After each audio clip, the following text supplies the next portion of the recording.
Dans ce tutoriel, nous allons voir comment déployer un parc de DMATBox avec une configuration identique en utilisant un modèle. Si vous souhaitez déployer plusieurs DMATBox avec des réglages identiques, vous pouvez créer un modèle qui vous servira de référence pour créer vos comptes clients. Tous les clients liés à un même modèle posséderont les mêmes caractéristiques. Et si vous souhaitez modifier un service pour tous vos clients, il vous suffira de modifier le modèle. Pour y accéder, votre compte Connect doit être en mode avancé. Pour cela, cliquez sur Votre compte, puis sur Mes paramètres. Si la case Activer le mode avancé n'est pas cochée, il vous faudra la cocher et cliquez ensuite sur Modifier mes préférences. Passons maintenant au fonctionnement des modèles. Pour commencer, il vous faudra créer un modèle pour définir les caractéristiques de numérisation. Ensuite, vous allez créer les comptes clients correspondant aux DMATBox que vous souhaitez déployer. Et pour finir, il ne vous restera plus qu'à appairer les DMATBox. Commençons par la création du modèle. Pour cela, cliquez sur l'onglet Mes modèles de Service Cloud. Puis cliquez sur Créer un nouveau modèle. Choisissez un fournisseur de destination, ici Google Drive. Comme lors de la création d'un service cloud, une autorisation est nécessaire. Cliquez sur Autoriser, puis sur Définir les paramètres du modèle. Tous les comptes clients définis à partir du même modèle auront exactement les mêmes services de numérisation. Les seuls éléments qui vont différer entre chaque compte sont les variables. Une variable est un nom à votre convenance, entouré par deux accolades. Ce sont les variables qui vous permettront de créer des comptes clients uniques. Pour commencer, donnez un nom à votre modèle, par exemple PME. Modifiez ensuite les différents champs. Le client étant différent d'une DMATBox à une autre, vous devez définir une variable pour ce champ. Nous gardons celle affichée par défaut, nom client. De cette façon, chaque compte client pourra être associé à son propre nom. Pour Monsieur Martin, vous pourrez affecter Monsieur Martin à cette variable. Si vous ne créez pas de variable, chaque compte client associé à ce modèle aura le même nom.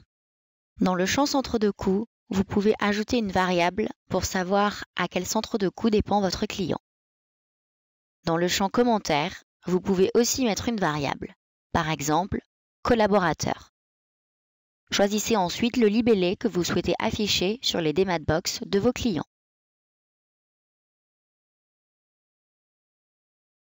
Si vous souhaitez des dossiers de destination différents selon les DMATBox de vos clients, définissez une variable pour le champ destination.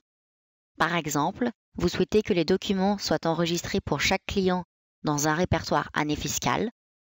Vous renseignez donc la variable nom client, puis ajoutez un caractère / suivi de la variable année fiscale. Pour plus d'informations, vous pouvez cliquer sur le bouton Aide. Vous souhaitez ensuite définir 3 services, par exemple facture achat, facture vente, divers. Remplissez pour cela la liste des services. N'oubliez pas de renseigner le sous-répertoire de destination, ici facture achat. Par exemple, pour l'année 2016, les documents du service facture achat de Monsieur Martin iront dans le dossier facture achat du sous-dossier année fiscale 2016. Renseignez ensuite les paramètres. Vous trouverez une explication détaillée dans notre tutoriel Paramètres de numérisation. Faites de même pour les autres services. Pour finir, il vous faut valider votre modèle en cliquant sur le bouton Créer le modèle. Passons à l'étape de génération des comptes clients. Cliquez sur le bouton Générer maintenant. Pour générer les différents comptes, saisissez les valeurs des variables.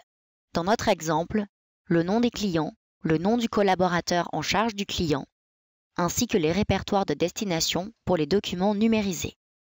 Par exemple, pour le premier client, saisissez client 1 dans la colonne Nom client, collaborateur 1 dans la colonne Collaborateur, puis année 2016 dans la dernière colonne.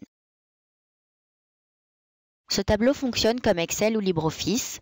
vous pouvez faire CTRL-C, CTRL-V pour des copier-coller, des doubles-clics pour modifier, utiliser la poignée de recopie pour dupliquer des éléments.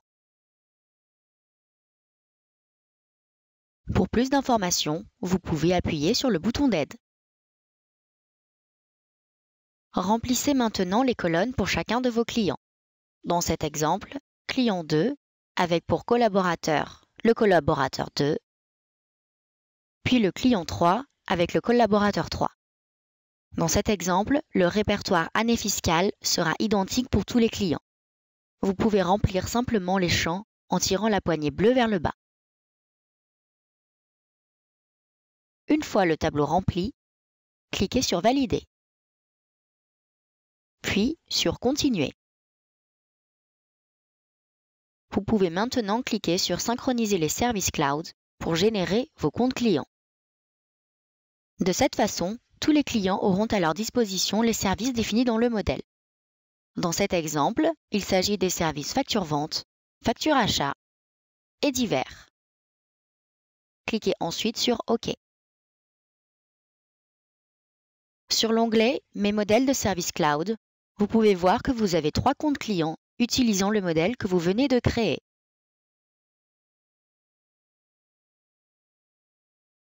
Il ne vous reste plus qu'à appairer les Dematbox de vos clients dès que vous serez prêt. Pour cela, allez dans l'onglet Mes services clouds associés et cliquez sur le bouton Appairer. Vous trouverez une explication détaillée pour la procédure de l'appairage dans le tutoriel Ajout d'un service cloud sur Dematbox Connect. Vous pouvez également ajouter de nouveaux comptes clients ou modifier des existants. Pour cela, allez dans l'onglet Mes modèles de services cloud, puis cliquez sur Créer et synchroniser les services cloud pour le modèle que vous désirez modifier. Sur la page Mes services clouds associés, il est possible d'effectuer une recherche pour récupérer une information. 2 possibilités s'offrent à vous, soit par nom, soit par filtre. Pour la première, il faut remplir le champ recherché. Par exemple, tapez Collaborateur 1. Maintenant, il ne s'affiche plus que la ligne du collaborateur 1. Par filtre, cela marche comme pour Excel. Par exemple, pour la colonne Modèle, vous avez le choix entre laisser le champ vide ou sélectionner PME. Si un autre modèle, par exemple TPE, avait été créé, vous auriez eu un choix supplémentaire, TPE. Vous pouvez affecter un filtre à chaque colonne et il ne vous restera à l'écran que les lignes qui correspondent à tous les filtres choisis. Vous pouvez consulter nos autres tutoriels pour plus d'informations.